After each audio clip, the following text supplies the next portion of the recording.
Members of both parties here in Erie are reacting to this first presidential debate, with watch parties being held in downtown Erie. That's where we'll find our Philip Ward. Philip, what are voters telling you tonight? Well, Mike, we've been talking with both sets of voters, both Republicans and Democrats, and they know that being here in Erie County, it is so crucial and important for the candidates to reach out to those independent and undecided voters. Well, some of the men that we talked to tonight on both sides of the aisle say their respective candidates did just that. President Biden's the adult in this election. He tells people what they need to hear, and he does the job. One example is his leadership on the PACT Act that benefited us veterans. I think the big issue, and will be the issue, is the economy, especially as it relates to Erie and what needs to be done to move forward. Still early in the campaign, but I think a lot of those topics were addressed tonight, and look forward to the rest of the race moving forward. And Mike, the two men that were responsible for the watch parties that literally here in downtown Erie are just feet away from each other. Number one, Erie County Democratic Party Chairman Sam Tellerico joins me now. Sir, how did you think the president did tonight?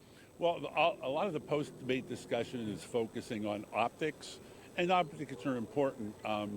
And the president did have a slow start, but then he came around and really brought forth a positive view and a positive outlook for our country. His opponent, the total opposite. He has a dystopian view of America. He doesn't like America as it is now, and I think that's disgraceful.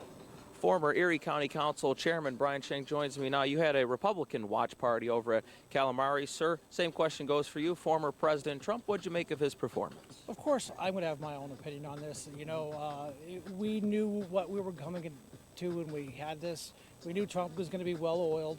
We knew Biden would do his Biden little step-stutters. And of course, if you really want to talk about the optics, let's look at who took the first swipe at who tonight. And it was, Biden taking a swipe at the former president. And we totally expect that. And that's how the game is going to be played. But, they were well rehearsed. They both had their answers right. And of course, Biden likes to stutter step through all of his presentations, and we weren't disappointed in that area. So, I think it's going to be a draw, really. Okay, fair enough. Chairman Tellerico, we heard from the voters there, and they said that they think Biden and Trump reached out into the middle, undecided independent voters. What say you to that, sir? Well, I didn't see that at all. Joe Biden was so strong on policy. He answered the questions on policy.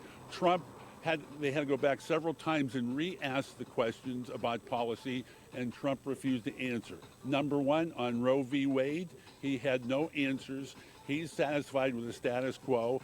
Joe Biden will protect women's rights to choose and rights to choose what happens to their own bodies. What do you think about you, Mr. Schenck? Did Trump reach out to the middle tonight? Absolutely. And we can argue about Roe versus Wade all day long. But right now, as a former Army veteran, I'm worried about the security of our country and an open border with the fentanyl crisis. When I was chairman, I was on the task force for the opioid problem here. Here comes Erie on top of another list. And what is that? The fentanyl problem. And that goes right back to these open borders and the failed policies of this administration.